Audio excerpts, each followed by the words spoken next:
ಮನೋವಿಹಾರಿಣಿ.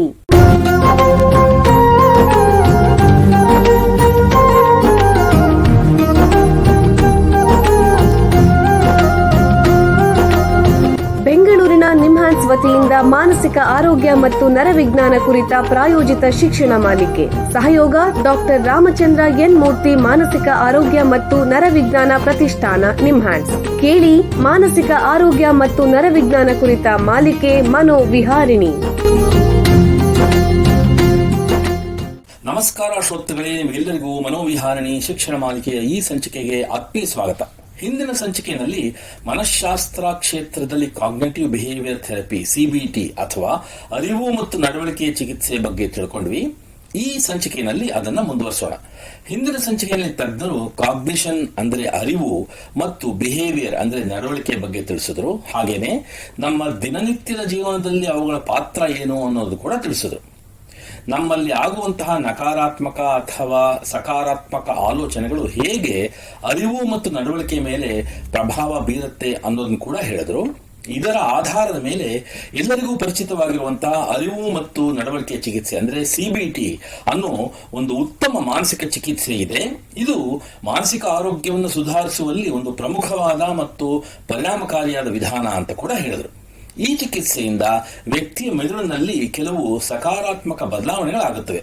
ಹಾಗಾಗಿ ಯಾವ ಕಾಯಿಲೆಗಳಲ್ಲಿ ಅರಿವು ಮತ್ತು ವರ್ತನ ಅಥವಾ ನಡವಳಿಕೆಯ ಸಮಸ್ಯೆ ಇರುತ್ತದೆಯೋ ಅಂತಹ ಅಸ್ವಸ್ಥತೆಗಳಲ್ಲಿ ಈ ಕಾಗ್ನಿಟಿವ್ ಬಿಹೇವಿಯರ್ ಥೆರಪಿ ಸಿಬಿಟಿ ಅಂದ್ರೆ ಅರಿವು ಮತ್ತು ನಡವಳಿಕೆಯ ಚಿಕಿತ್ಸೆಯನ್ನು ಉಪಯೋಗಿಸಬಹುದು. ಈ ಚಿಕಿತ್ಸೆಯನ್ನ ತರಬೇತಿ ಪಡೆದ ನುರಿತ ತಜ್ಞರು, ಮನಃಶಾಸ್ತ್ರಜ್ಞರು ನೀಡ್ತಾರೆ. ಇದನ್ನು ಯಾರಿಗೆ ಅಂದ್ರೆ ಮಕ್ಕಳು, ವಯಸ್ಕರು ಮತ್ತು ವೃದ್ಧರು ಸೇರಿದಂತೆ ಯಾರಿಗೆ ಬೇಕಾದರೂ ಕೊಡಬಹುದೇ ಅನ್ನೋದನ್ನು ಕೂಡ ತಜ್ಞರು ವಿವರಿಸಿದರು. ಈ ಚಿಕಿತ್ಸೆಯನ್ನ ಮಾನಸಿಕ ಸಮಸ್ಯೆ ಇರುವಂತಹ ವ್ಯಕ್ತಿಗಳಲ್ಲಿ ಹೇಗೆ ಉಪಯೋಗಿಸಬಹುದು ಅನ್ನೋದರ ಬಗ್ಗೆ ಇಂದಿನ ಸಂಚಿಕೆಯಲ್ಲಿ ತಿಳ್ಕೊಳ್ಳೋಣ. ಮನಃಶಾಸ್ತ್ರ ಕ್ಷೇತ್ರದಲ್ಲಿ ಸುಮಾರು 25 ವರ್ಷಗಳಿಂದ ವೈದ್ಯಕೀಯ ಸೇವೆ ಮತ್ತು ಸಂಶೋಧನೆ ಮಾಡ್ತಾ ಇರುವಂತಹ ನಿಮ್ಹಾನ್ಸ್ನ ಕ್ಲಿನಿಕಲ್ ಸೈಕಾಲಜಿ ವಿಭಾಗದ ಮುಖ್ಯಸ್ಥರು ಹಾಗೂ ಪ್ರಾಧ್ಯಾಪಕರಾಗಿರೋ ಡಾಕ್ಟರ್ ಪೌಲಮಿ ಸುಧೀರ್ ಅವರು ನಮ್ಮ ಜೊತೆಗಿದ್ದಾರೆ. ಅವ್ರನ್ನ ಸ್ವಾಗತಿಸೋಣ. ನಮಸ್ಕಾರ ಡಾಕ್ಟರ್ ಪೌಲಮಿ ಅವರೇ. ನಮಸ್ಕಾರ. ನಿಮಗೆ ಈ ಕಾರ್ಯಕ್ರಮಕ್ಕೆ ಸ್ವಾಗತ. ಡಾಕ್ಟರ್ ಪೌಲಮಿ ಅವರೇ, ನಿಮಗೆ ಮೊದಲನೇ ಪ್ರಶ್ನೆ ಏನು ಅಂತಂದ್ರೆ, ಈ ಸಿಬಿಟಿ ಅಂದ್ರೆ ಅರಿವಿನ ವರ್ತನೆ ಚಿಕಿತ್ಸೆಯಲ್ಲಿ ಮುಖ್ಯ ಹಂತಗಳು, ಸ್ಟೇಜಸ್ ಯಾವುವು ದಯವಿಟ್ಟು ತಿಳಿಸಿ. ಸೊ ಮುಂಚಿನ ಸೆಷನ್ ಅಲ್ಲಿ ನೀವು ಹೇಳ್ದಂಗೆ ಈ ಸಿಬಿಟಿ ಅನ್ನೋದು ಮನೋಚಿಕಿತ್ಸೆ ಅಂದ್ರೆ ಸೈಕೋಥೆರಪಿನಲ್ಲಿ ಒಂದು ತರದ ಸೈಕೋಥೆರಪಿ ಅಥವಾ ಟಾಕ್ ಥೆರಪಿ ಅಂತ ಹೇಳ್ತಾರೆ. ಸೊ ಟಾಕ್ ಥೆರಪಿಲಿ ಹೇಗೆ ಫೇಸಸ್ ಇದೆಯೋ ಇದರಲ್ಲೂ ಇನಿಷಿಯಲ್, ಮಿಡ್ಲ್ ಮತ್ತೆ ಟರ್ಮಿನೇಷನ್ ಸ್ಟೇಜಸ್ ಇರುತ್ತೆ. ಸಾಮಾನ್ಯವಾಗಿ ಒಬ್ಬರು ಕ್ಲೈಂಟ್ ಅಥವಾ ಪೇಷಂಟ್ ನಮ್ಮಲ್ಲಿ ಬಂದಾಗ ನಾವು ಡೀಟೇಲ್ಡ್ ಆಗಿ ಅಸೆಸ್ಮೆಂಟ್ ಮಾಡ್ತೀವಿ. ಅಂದ್ರೆ ಹಿಸ್ಟ್ರಿ ತಗೊಳ್ತೀವಿ, ಕ್ಲಿನಿಕಲ್ ಹಿಸ್ಟ್ರಿ, ಅದು ಮುಂಚಿನ ಪ್ರಾಬ್ಲಮ್ಸ್ ಹೇಗೆ ಶುರುವಾಗಿದೆ, ಎಷ್ಟು ವರ್ಷದಿಂದ ಇದೆ, ಏನೇನು ಆಗ್ತದೆ ಅಂತ ನಾವು ಬಿಹೇವಿಯರಲ್ ಅನಾಲಿಸಿಸ್ ಅಥವಾ ಕಾಗ್ನಿಟಿವ್ ಬಿಹೇವಿಯರಲ್ ಅನಾಲಿಸಿಸ್ ಅಂತ ಮಾಡ್ತೀವಿ. ಕೆಲವೊಮ್ಮೆ ಕೆಲವು ಬೇರೆ ಪೇಪರ್ ಪೆನ್ಸಿಲ್ ಅಸೆಸ್ಮೆಂಟ್ಸ್, ಕ್ವೆಶ್ಚನರ್ಸ್ ಇರಬಹುದು, ಇದನ್ನು ಕೊಟ್ಟು ನಾವು ಅವರ ಸಮಸ್ಯೆನ ಹೆಚ್ಚಾಗಿ ಅರ್ಥ ಮಾಡ್ಕೊಳ್ತೀವಿ. ಸೊ ಇದರಿಂದ ಪೇಷಂಟ್ಗೂ ಅರ್ಥ ಆಗುತ್ತೆ ಅವ್ರಿಗೆ ಏನು ಸಮಸ್ಯೆ ಯಾಕೆ ಆಗ್ತದೆ ಅಂತ ಅರ್ಥ ಆಗುತ್ತೆ. ಅದಾದ್ಮೇಲೆ ನಾವು ಟ್ರೀಟ್ಮೆಂಟ್ ಗೋಲ್ಸ್ ಅಂದ್ರೆ ಚಿಕಿತ್ಸೆಗೆ ಯಾವ್ದ್ಯಾವ್ದು ಥರದಲ್ಲಿ ಯಾವ ಪ್ರಾಬ್ಲಮ್ಸ್ನ ಅಡ್ರೆಸ್ ಮಾಡಬೇಕು ಅಥವಾ ಯಾವ ಸಮಸ್ಯೆಗಳನ್ನ ಮೊದಲಾಗಿ ತಗೊಳ್ಬೇಕು ಅನ್ನೋದನ್ನ ನಾವು ಮತ್ತೆ ಪೇಷಂಟು ಜೊತೆಗೆ ಸೇರಿ ಡಿಸೈಡ್ ಮಾಡ್ತೀವಿ. ಸೊ ಗೋಲ್ ಸೆಟ್ಟಿಂಗ್ ಅಂತ ಹೇಳ್ತೀವಿ.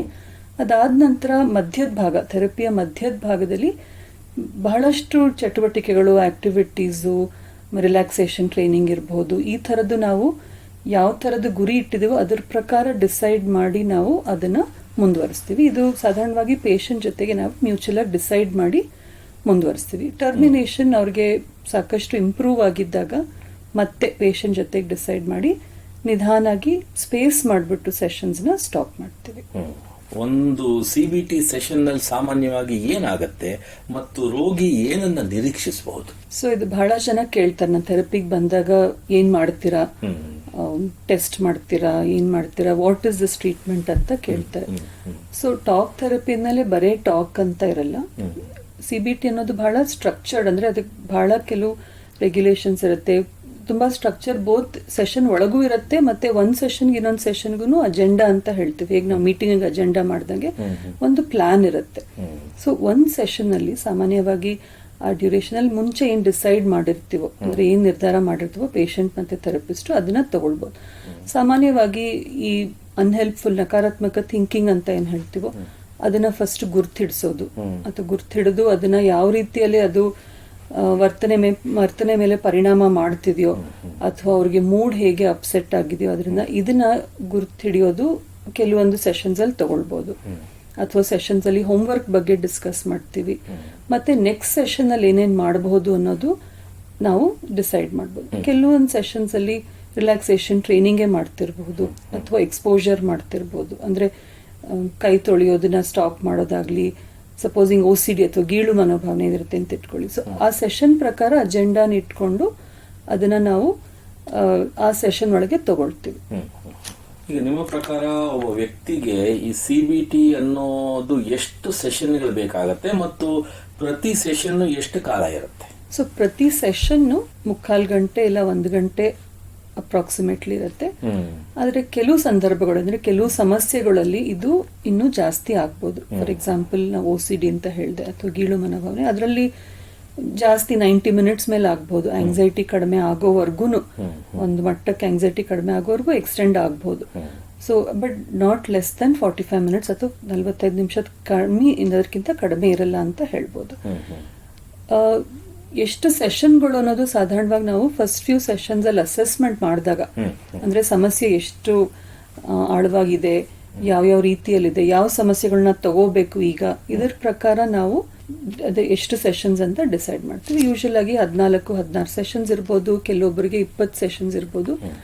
ಲಾಂಗ್ ಟರ್ಮ್ ಥೆರಪೀಸ್ ಅಂತಾನು ಹೇಳ್ತೀವಿ, ಅದು 6-7 ತಿಂಗಳವರೆಗೂ ತಗೊಳ್ಬೋದು. ಬಟ್ ಅದು ಕೆಲವು ಸಮಸ್ಯೆಗಳಿಗೆ ಮಾತ್ರ ನಾವು ಅದನ್ನ ರೆಕಮೆಂಡ್ ಮಾಡ್ತೀವಿ.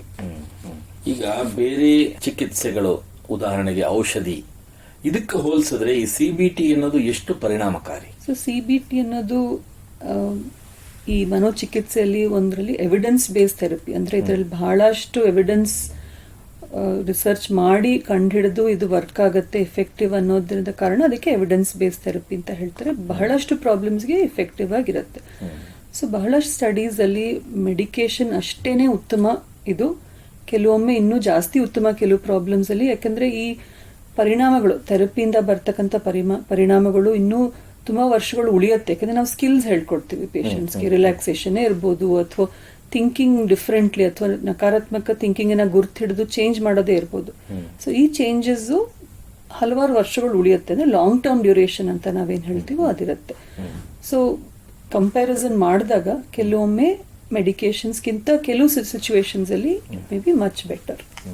ಈಗ ಒಂದು ಸಣ್ಣ ವಿರಾಮ ತಗೊಳ್ಳೋಣ. ನಂತರ ಕಾಗ್ನಿಟಿವ್ ಬಿಹೇವಿಯರ್ ಥೆರಪಿ CBT ಅಥವಾ ಅರಿವು ಮತ್ತು ನಡವಳಿಕೆ ಚಿಕಿತ್ಸೆಯ ಉಪಯೋಗಗಳ ಬಗ್ಗೆ ಚರ್ಚೆನ ಮುಂದುವರಿಸೋಣ. ಬೆಂಗಳೂರಿನ ನಿಮ್ಹಾನ್ಸ್ ಮಾನಸಿಕ ಆರೋಗ್ಯ ಮತ್ತು ನರವಿಜ್ಞಾನ ಕ್ಷೇತ್ರದಲ್ಲಿ ಹೆಸರುವಾಸಿ. ಶ್ರೇಷ್ಠ ಮಟ್ಟದ ಔಷಧೋಪಚಾರ, ಸಂಶೋಧನೆ ಮತ್ತು ತರಬೇತಿ ಇವೇ ನಿಮ್ಹಾನ್ಸ್ನ ಪ್ರಮುಖ ಧ್ಯೇಯಗಳು. ದೇಶದ ವಿವಿಧ ಭಾಗಗಳಿಂದ ಬರುವ ಲಕ್ಷಾಂತರ ಜನರಿಗೆ ಚಿಕಿತ್ಸೆ ನೀಡುವ ನಿಮ್ಹಾನ್ಸ್ಗೆ ರಾಷ್ಟ್ರೀಯ ಪ್ರಾಮುಖ್ಯತಾ ಸಂಸ್ಥೆ ಎಂಬ ಗೌರವ. ಚಿಕಿತ್ಸೆ ಮತ್ತು ವೈದ್ಯಕೀಯ ಸೇವೆಗಳ ಜೊತೆಯಲ್ಲಿ ನರರೋಗ ಮತ್ತು ಮನೋವೈದ್ಯಕೀಯ ಪುನರ್ವಸತಿ ಸೇವೆಗಳು, ಸಮುದಾಯ ಮಟ್ಟದ ಆರೋಗ್ಯ ಕಾರ್ಯಕ್ರಮಗಳನ್ನು ನಡೆಸುವುದು ಹಾಗೂ ಜನಜಾಗೃತಿ ಮೂಡಿಸುವ ಕೆಲಸಗಳಲ್ಲಿ ಸಕ್ರಿಯವಾಗಿದೆ ನಿಮ್ಹಾನ್ಸ್. ಈ ನಿಟ್ಟಿನಲ್ಲಿ ಆಕಾಶವಾಣಿಯ ಶ್ರೋತೃಗಳಿಗೆ ನರಮಂಡಲ ಮತ್ತು ಮಾನಸಿಕ ಆರೋಗ್ಯದ ಬಗ್ಗೆ ಉಪಯುಕ್ತ ಮಾಹಿತಿ ನೀಡುವುದೇ ಡಾಕ್ಟರ್ ರಾಮಚಂದ್ರ ಎನ್ ಮೂರ್ತಿ ಮಾನಸಿಕ ಆರೋಗ್ಯ ಮತ್ತು ನರವಿಜ್ಞಾನ ಪ್ರತಿಷ್ಠಾನ ನಿಮ್ಹಾನ್ಸ್ನ ಸಹಯೋಗದೊಂದಿಗೆ ಮೂಡಿಬರುತ್ತಿರುವ ಈ ಮನೋವಿಹಾರಿಣಿ ಶಿಕ್ಷಣ ಮಾಲಿಕೆಯ ಮೂಲ ಉದ್ದೇಶ. ವಿರಾಮದ ನಂತರ ಮನೋವಿಹಾರಣಿಯ ಈ ಸಂಚಿಕೆಗೆ ನಿಮಗೆಲ್ಲರಿಗೂ ಮತ್ತೊಮ್ಮೆ ಸ್ವಾಗತ. ವಿರಾಮಕ್ಕೆ ಮುಂಚೆ ಕಾಗ್ನಿಟಿವ್ ಬಿಹೇವಿಯರ್ ಥೆರಪಿ CBT ಅಥವಾ ಅರಿವು ಮತ್ತು ನಡವಳಿಕೆ ಚಿಕಿತ್ಸೆಯ ಉಪಯೋಗಗಳ ಬಗ್ಗೆ ನಿಮ್ಹಾನ್ಸ್ನ ತಜ್ಞರಾದ ಡಾಕ್ಟರ್ ಪೌಲೋಮಿ ಅವರ ಹತ್ರ ಮಾತಾಡ್ತಾ ಇದ್ವಿ. ಈಗ ಈ ಚರ್ಚೆನ ಮುಂದುವರಿಸೋಣ.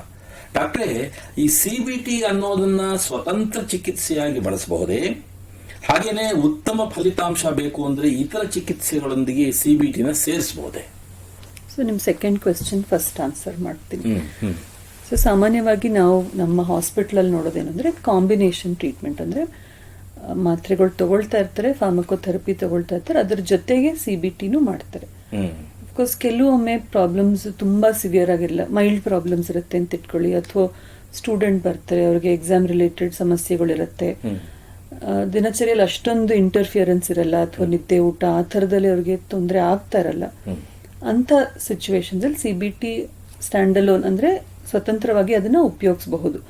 ಆದರೆ ಇದು ಅಸೆಸ್ಮೆಂಟ್ ಮಾಡಿ ನಂತರ ಪ್ರಾಬ್ಲಮ್ಸ್ ಎಷ್ಟರ ಮಟ್ಟಿಗೆ ಇದೆ, ಎಷ್ಟರ ಮಟ್ಟಿಗೆ ಇಂಟರ್ಫಿಯರ್ ಆಗ್ತದೆ ಅವರ ದಿನನಿತ್ಯ ಆಕ್ಟಿವಿಟೀಸಲ್ಲಿ ಅಂತ ನೋಡ್ಬಿಟ್ಟು ಆಮೇಲೆ ಡಿಸೈಡ್ ಮಾಡ್ತೀವಿ. ಈಗ ಈ CBTಗೆ ಸಂಬಂಧಿಸಿದಂತೆ ಯಾವ್ದಾದ್ರು ಅಡ್ಡ ಪರಿಣಾಮಗಳು ಅಥವಾ ಚಾಲೆಂಜಸ್, ಸವಾಲುಗಳಿವೆಯೇ? ಸೊ ಅಡ್ಡ ಪರಿಣಾಮ ಅಂದರೆ ಈಗ ಸೈಕೋಥೆರಪಿಲಿ ಏನೇನು ಅಡ್ವರ್ಸ್ ಇಫೆಕ್ಟ್ಸ್ ಇದೆಯೋ, ಅಂದರೆ ಯಾರಲ್ಲಿ ಅದು ಉಪಯೋಗ ಆಗಲ್ಲೋ ಅಂಥ ಕಡೆ ನಾವು ಅಪ್ಲೈ ಮಾಡಿದಾಗ, ಅಥವಾ ಅವ್ರಿಗೆ ಬೇರೆ ಒಂದು ಚಿಕಿತ್ಸೆ ಬೇಕಾಗಿರುತ್ತೆ, ಮೆಡಿಕೇಶನ್ ಬೇಕಾಗಿರುತ್ತೆ, ಅಥವಾ ಅಂಥ ಕಡೆ ನಾವು ಯೂಸ್ ಮಾಡಿದಾಗ ಅದು ಸೈಡ್ ಎಫೆಕ್ಟ್ ಅಂತ ಹೇಳೋಕ್ಕಾಗಲ್ಲ, ಅದು ವರ್ಕ್ ಆಗಲ್ಲ, ಅದರದ್ದು ಉಪಯೋಗ ಇರಲ್ಲ. ಸೈಡ್ ಎಫೆಕ್ಟ್ಸ್ ಯಾವಾಗ ನಾವು ಹೇಳ್ತೀವಿ ಅಂದರೆ ಅವ್ರಿಗೆ ಆಂಗ್ಸೈಟಿ ಹೆಚ್ಚಾಗೋಗ್ಬಿಡ್ಬೋದು. ಅದು ಪ್ಲಾನಿಂಗ್ನಲ್ಲಿ ನಾವು ಯೂಶಲಾಗಿ ಡಿಸೈಡ್ ಮಾಡ್ತೀವಿ ಈ ಥರದ ಟೆಕ್ನಿಕ್ ಇವ್ರಿಗೆ ಸೂಟ್ ಆಗತ್ತೆ ಅಂತ. ಸೊ ಅದನ್ನ ನಾವು ಸೈಡ್ ಎಫೆಕ್ಟ್ಸ್ ಅಂತ ಹೇಳಲ್ಲ. ಕೆಲವೊಮ್ಮೆ ಆಂಗ್ಸೈಟಿ ಬರ್ಬೋದು ಸೆಷನ್ಸಲ್ಲಿ. ಇದನ್ನು ಥೆರಪಿಸ್ಟ್ ಯೂಶಲ್ ಆಗಿ ಅದನ್ನೇ ಹ್ಯಾಂಡಲ್ ಮಾಡ್ತಾರೆ, ಥೆರಪಿನಲ್ಲೇ ಅದನ್ನು ಅಡ್ರೆಸ್ ಮಾಡ್ತಾರೆ, ಹ್ಯಾಂಡಲ್ ಮಾಡ್ತಾರೆ. ಅದೊಂದು. ಇನ್ನೊಂದು, ಟ್ರೈನಿಂಗ್ ಇಲ್ಲದೆ ಇರೋರು CBT ಮಾಡಿದಾಗ, ಬಿಕಾಸ್ ಅವರಿಗೆ ಗೊತ್ತಾಗಲ್ಲ ಪೇಷಂಟ್ ಇಂಪ್ರೂವ್ ಆಗ್ತಾ ಇದಾರೋ ಇಲ್ವೋ, ಈ ಸಮಸ್ಯೆಗೆ ಈ ಟೆಕ್ನಿಕ್ ಯೂಸ್ ಮಾಡಬೇಕೋ ಬೇಡವೋ ಅಂತ ಗೊತ್ತಿಲ್ಲದೆ ಇದ್ದಾಗ ಅಪ್ಲೈ ಮಾಡಿದಾಗ ತೊಂದರೆಗಳು ಆಗಬಹುದು. ಈಗ CBT ಮಾಡಿದ ನಂತರ ಚೇತರಿಸಿಕೊಂಡಿರೋ ಒಬ್ಬ ವ್ಯಕ್ತಿಯ ಬಗ್ಗೆ ಯಾವ್ದಾದ್ರು ನಿಜ ಜೀವನದ ಉದಾಹರಣೆ ಇದ್ರೆ ನೀವು ಕೊಡ್ಬೋದೇ? ಸ್ಪೆಸಿಫಿಕ್ ಎಕ್ಸಾಂಪಲ್ ಕೊಡೋದು ಕಷ್ಟ, ಯಾಕಂದ್ರೆ ಬಹಳಷ್ಟು ಜನ ಪೇಷಂಟ್ಸ್ ನಾವು ನೋಡ್ತಾ ಇರ್ತೀವಿ. ಬಟ್ ನಾವು ನೋಡೋದು ಏನು ಸಾಧಾರಣವಾಗಿ ಅಂದ್ರೆ ಅವ್ರು ಯಾವ ಸಮಸ್ಯೆಗೆ ಬಂದಿರ್ತಾರೋ ಅದ್ರ ಬಗ್ಗೆ ಅವರು ಸುಮಾರು ತಿಳ್ಕೊಂಡು ಅವ್ರು ನಮಗೆ ಫೀಡ್ಬ್ಯಾಕ್ ಕೊಡೋದೇನಂದ್ರೆ, ಈಗ ನಾನು ಪ್ರಾಬ್ಲಮ್ಸ್ ಅನ್ನ ಎದುರಿಸಬಹುದು, ಅಥವಾ ಈ ಪ್ರಾಬ್ಲಮ್ ಬಂದ್ರೆ ಈ ತರ ಮಾಡಬೇಕು, ಅಥವಾ ಮುಂಚೆ ನನಗೆ ಬಹಳ ಕೋಪ ಬರ್ತಿತ್ತು, ಮನೇಲಿ ಎಲ್ಲರೂ ಹೇಳ್ತಿದ್ರು ನೀನು ಬೇಗ ಸಿಟ್ಟಾಗ್ತೀಯ, ಈಗ ನಾನು ಅದನ್ನ ತಾಳ್ಮೆಯಿಂದ ಅರ್ಥ ಮಾಡ್ಕೊಂಡು ಸಮಸ್ಯೆಗಳನ್ನ ಬಗೆಹರಿಸ್ಬೋದು ಅಂತ ಬಹಳ ಜನ ಹೇಳ್ತಾರೆ.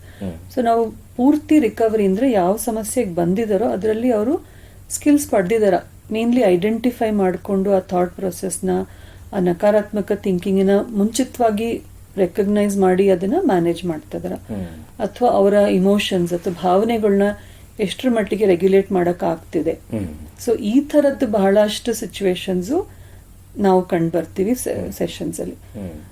ಸ್ಪೆಸಿಫಿಕ್ ಪ್ರಾಬ್ಲಮ್ ಅಂದ್ರೆ ಈಗ ಪ್ಯಾನಿಕ್ ಡಿಸಾರ್ಡರ್ ಅಂತ ಇದೆ, ಆಂಗ್ಸೈಟಿ ಬಹಳಷ್ಟು ಆಗೋಗುತ್ತೆ ಅಂತವ್ರು ಬಹಳ ಜನ ಹೇಳಿದಾರೆ, ಈಗ ನಂಗೆ ಬರ್ತಾನೆ ಇಲ್ಲ ಆಂಗ್ಸೈಟಿ, ನಾನು I am able to do things much better ಅಂತ ಹೇಳೋರು ಇದ್ದಾರೆ. ಸೊ ನನಗೆ ಸ್ಪೆಸಿಫಿಕ್ ಎಕ್ಸಾಂಪಲ್ ಕೊಡೋದು, ಬಿಕಾಸ್ ಸುಮಾರು ಜನ ಪೇಷಂಟ್ಸ್ ಬರೋದ್ರಿಂದ ಈ ಇಂಪ್ರೂವ್ಮೆಂಟ್ಸ್ ನಾವು ಸಾಧಾರಣವಾಗಿ ಪೇಷಂಟ್ಸ್ ಇಂದ ಕೇಳಬಾರ್ದು. ಈಗ ಯಾರಾದ್ರೂ ಈ CBT ಸೇವೆಯನ್ನ ಪಡಿಬೇಕು ಅಥವಾ ಈ CBT ಬಗ್ಗೆ ಹೆಚ್ಚಿನ ಮಾಹಿತಿ ಪಡಿಬೇಕು ಅಂದ್ರೆ ಎಲ್ಲಿಗೆ ಹೋಗ್ಬೇಕು, ಯಾರನ್ನ ಸಂಪರ್ಕಿಸಬೇಕು, ದಯವಿಟ್ಟು ತಿಳಿಸಿ. ಸೊ ನಿಮ್ಹಾನ್ಸ್ ಅಲ್ಲಿ ನಾವು CBT ಕೊಡ್ತೀವಿ, ಅಂದ್ರೆ ದಟ್ ಇಸ್ ನಮ್ಮ ಸೆಂಟರ್ ಅಲ್ಲಿ CBT ಪಡಿಬಹುದು. ಡಿಪಾರ್ಟ್ಮೆಂಟ್ಗೆ ಕ್ಲಿನಿಕಲ್ ಸೈಕಾಲಜಿ ಡಿಪಾರ್ಟ್ಮೆಂಟ್ ಅಲ್ಲಿ ಪಡಿಬಹುದು. ನಿಮ್ಹಾನ್ಸ್ ಅಲ್ಲೇ ಬಂದು ಸೆಷನ್ಸ್ ನ ತಗೊಳ್ಬಹುದು. NIMHANS centre for well being ಅಲ್ಲೂ ಬಹಳಷ್ಟು ಕ್ಲಿನಿಕ್ಸ್ ಅಲ್ಲಿ ಅವರು CBT ಸೆಷನ್ಸ್ ನ ಕೇಳಿ ಅವರು ತಗೊಳ್ಬಹುದು. ಅದಲ್ಲದೆ ಬೇರೆ ಸೆಂಟರ್ಸ್ ಅಲ್ಲಿ ಡಿಪಾರ್ಟ್ಮೆಂಟ್ಸ್ ಇದ್ದು ಅಲ್ಲಿ ಟ್ರೈನಿಂಗ್ ಪಡೆದಿರೋರಿದ್ರೆ ಅವರು ವಿಚಾರಣೆ ಮಾಡಿ ಅಲ್ಲಿ ಹೋಗೋದು ಉತ್ತಮ ಅಂತ ಅನ್ಸುತ್ತೆ. ಬಹಳ ಉಪಯುಕ್ತ ಮಾಹಿತಿ ನೀಡಿದಿರಾ. ನೋಡಿ, ನಿಮ್ಮ ಹತ್ರ ಮಾತಾಡ್ತಾ ಕಾಲ ಕಳೆದಿದ್ದೇ ಗೊತ್ತಾಗ್ಲಿಲ್ಲ. ಇಲ್ಲಿಗೆ ಸಂಚಿಕೆ ಮುಗಿಸುವಂತ ಸಮಯ ಆಗ್ತಿದೆ. ಡಾಕ್ಟರ್ ಪೌಲಮಿ ಸುಧೀರ್ ಅವರೇ, ಎಲ್ಲ ಕೇಳುಗರಿಗೆ ಕಾಗ್ನಿಟಿವ್ ಬಿಹೇವಿಯರ್ ಥೆರಪಿ CBT ಅಥವಾ ಅರಿವು ಮತ್ತು ನಡವಳಿಕೆ ಚಿಕಿತ್ಸೆ ಮತ್ತು ಅದರ ಉಪಯೋಗಗಳ ಬಗ್ಗೆ ಉತ್ತಮ ಮಾಹಿತಿ ನೀಡಿದಿರಾ. ನಿಮಗೆ ಎಲ್ಲರ ಪರವಾಗಿ ಧನ್ಯವಾದಗಳು. ಶ್ರೋತೃಗಳೇ, ಮಾನಸಿಕ ಆರೋಗ್ಯ ಮತ್ತು ನರವಿಜ್ಞಾನದ ಬಗ್ಗೆ ಇನ್ನೂ ಹೆಚ್ಚಿನ ಮಾಹಿತಿಯೊಂದಿಗೆ ಮನೋವಿಹಾರಣೆಯ ಮುಂದಿನ ಸಂಚಿಕೆಯಲ್ಲಿ ಭೇಟಿಯಾಗೋಣ. ನಮಸ್ಕಾರ. ಇಲ್ಲಿಯವರೆಗೆ ಬೆಂಗಳೂರಿನ ನಿಮ್ಹಾನ್ಸ್ ವತಿಯಿಂದ ಮಾನಸಿಕ ಆರೋಗ್ಯ ಮತ್ತು ನರವಿಜ್ಞಾನ ಕುರಿತ ಪ್ರಾಯೋಜಿತ ಶಿಕ್ಷಣ ಮಾಲಿಕೆ ಮನೋವಿಹಾರಿಣಿ ಕೇಳಿದಿರಿ. ಸಹಯೋಗ ಡಾಕ್ಟರ್ ರಾಮಚಂದ್ರ ಎನ್ ಮೂರ್ತಿ, ಮಾನಸಿಕ ಆರೋಗ್ಯ ಮತ್ತು ನರವಿಜ್ಞಾನ ಪ್ರತಿಷ್ಠಾನ, ನಿಮ್ಹಾನ್ಸ್. ನೆರವು ಡಾಕ್ಟರ್ KS ಮೀನಾ, ನಿಮ್ಹಾನ್ಸ್. ಮಾನಸಿಕ ಆರೋಗ್ಯ ಶಿಕ್ಷಣ ವಿಭಾಗ, ನಿಮ್ಹಾನ್ಸ್ ಹಾಗೂ ನಿವೇದಿತಾ BS, ನಿಮ್ಹಾನ್ಸ್. ಸಂಗೀತ ಸಂಯೋಜನೆ K. ಕಲ್ಯಾಣ್. ಪರಿಕಲ್ಪನೆ, ನಿರೂಪಣೆ ಮತ್ತು ನಿರ್ಮಾಣ ಡಾಕ್ಟರ್ MM ಶ್ರೀನಿವಾಸ್ ಭರತ್, ನಿಮ್ಹಾನ್ಸ್. ನಿಮ್ಮ ಸಂದೇಶಗಳನ್ನು ಕಳಿಸಬೇಕಾದ ದೂರವಾಣಿ ಸಂಖ್ಯೆ 7891105524 7899105524. ವಾಟ್ಸ್ಆಪ್ ಸಂದೇಶಗಳು ಮಾತ್ರ. ಈ ಕಾರ್ಯಕ್ರಮದ ಮುಂದಿನ ಸಂಚಿಕೆ ಮುಂದಿನ ವಾರ ಇದೇ ಸಮಯಕ್ಕೆ ಮನೋವಿಹಾರಿಣಿ ಮಾಲಿಕೆಯಲ್ಲಿ.